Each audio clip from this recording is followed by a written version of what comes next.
Salut les cosmonautes, comme on a pu le voir dans la dernière revue de la semaine, suite à l'arrivée de Celestia, il y a une autre part de marché où personne n'est encore positionné. C'est celui du liquid stacking. Stride a prévu de s'en occuper, mais Osmosis lui coupe l'herbe sous le pied avec un projet secret au nom de Milk. Mais pourquoi Osmosis se met-il à prendre des parts de marché à Stride? Et pourquoi ne pas l'avoir fait plus tôt? Il y a plusieurs réponses, mais tout d'abord, il faut commencer par dire que Osmosis fait depuis le début un produit concurrent à Stride. Il n'a pas attendu l'arrivée de Celestia pour cela. Bah oui, tu l'as peut-être oublié parce que Osmosis a échoué face à Stride, mais le superfluid stacking est une manière de faire de la DeFi tout en gagnant les rewards de stacking. Stride a expédié si rapidement et proprement que Osmosis n'a pas eu le temps de s'exprimer réellement. Malgré tout, Osmosis garde toujours en tête qu'il y a un coup à jouer quand viendra la mesh security pour proposer les pools interfluid stacking. Si tu ne sais pas ce que c'est, je te renvoie vers la vidéo que je te mets en fin d'écran. Ok, donc si Osmosis innove avec la façon de liquid staker avec sa DeFi, pourquoi faire une application de liquid stacking? Bien que Sunny ait déjà humblement avoué que le liquid stacking est un meilleur produit market fit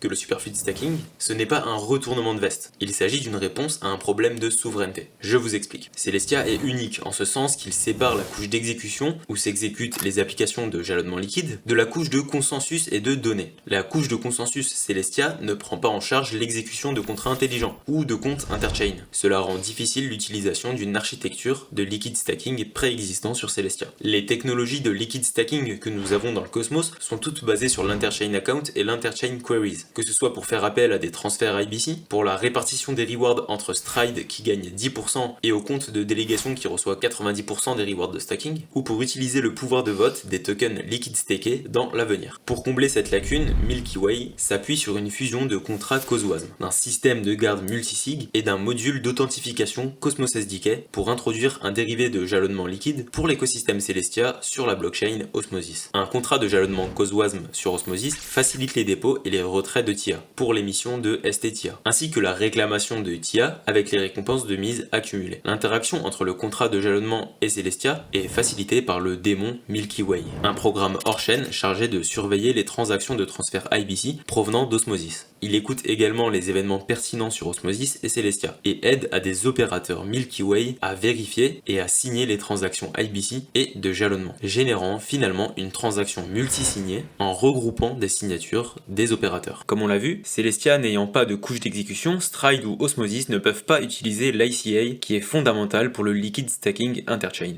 C'est pour cela que Milk a fait le choix d'un multisig pour pallier à ce problème, là où Stride a décidé de développer un ICA adapté au cas Celestia. Vous me direz que c'est quand même beaucoup plus logique et témoigne de l'intelligence de l'équipe de Stride. Quand j'ai demandé aux contributeurs de Milkway, ils justifient le multisig pour des raisons aussi simples que Celestia n'a pas encore d'ICA et il n'est pas garanti qu'il l'aura si la DAO ne le valide pas. Dans un deuxième temps, ce multisig prépare une transition vers une appchain rollkit. Pour des raisons de limitation technique, Milk utilise Osmosis dans sa V1, mais prévoit de migrer le protocole vers un rollkit Celestia. On comprend mieux pourquoi Milkway sera initialement lancé avec 9 validateurs de confiance comprenant Stakefish, Everstake, Chorus One, Allnode, 01node, DSRV, Cosmos Station, Hex Trust et Kepler pour multisigner les transactions. Ces mêmes validateurs passeront de cette sorte de Proof of Authority dans la V1 à un Proof of Stake sur le rollup souverain pour mettre en place un consensus à la place d'un multisig. Bref, nous n'avons pas plus d'informations pour le moment sur comment cette transition se fera. Avec une sécurité répliquée ou maillée d'Osmosis? Certainement.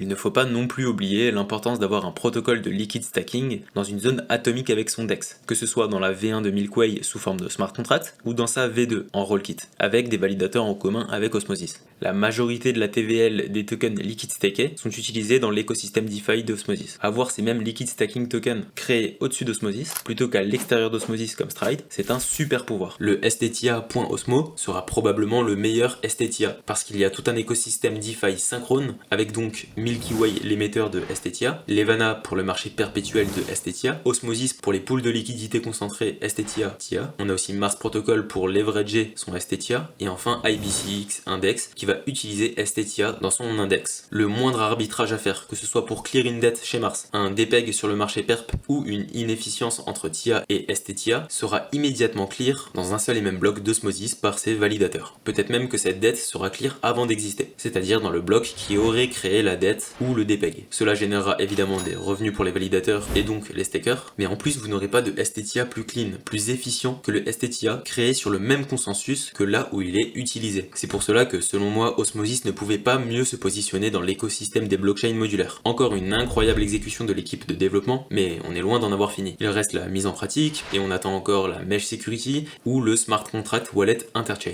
Si tu n'as pas encore vu comment Osmosis se positionne en tant que hub de connectivité dans l'interchain modulaire, je t'invite à regarder cette vidéo qui va vous parler de Hyperlay. Merci d'avoir regardé jusqu'au bout, à la prochaine les cosmonautes.